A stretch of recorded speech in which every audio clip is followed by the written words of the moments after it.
I think it's a very shameful picture to see that crime ratio is increasing on a daily basis.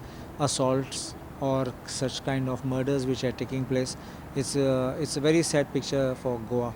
And Goa, which is known to be a very peaceful state, having this kind of thing is a big blot on our safety parameters of our state.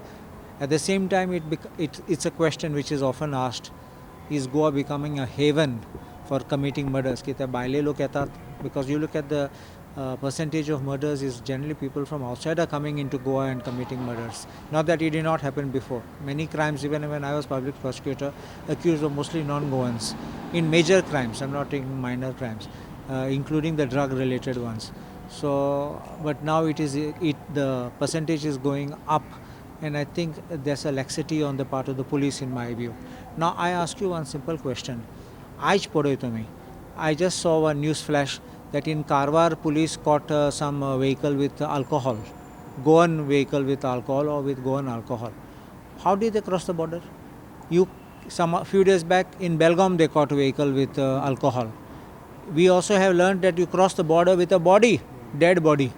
So that means our border is so porous. That means you have no checks on your borders. What are your police doing? What are your excise doing over there? Or some commission and haftas being taken and everybody is let to go? If this is the state of affairs and such kind of corruption is there in the system, the rot is there in the system, I think all these people there must be sent home. And I think the government should wake up and wield a stick very strongly.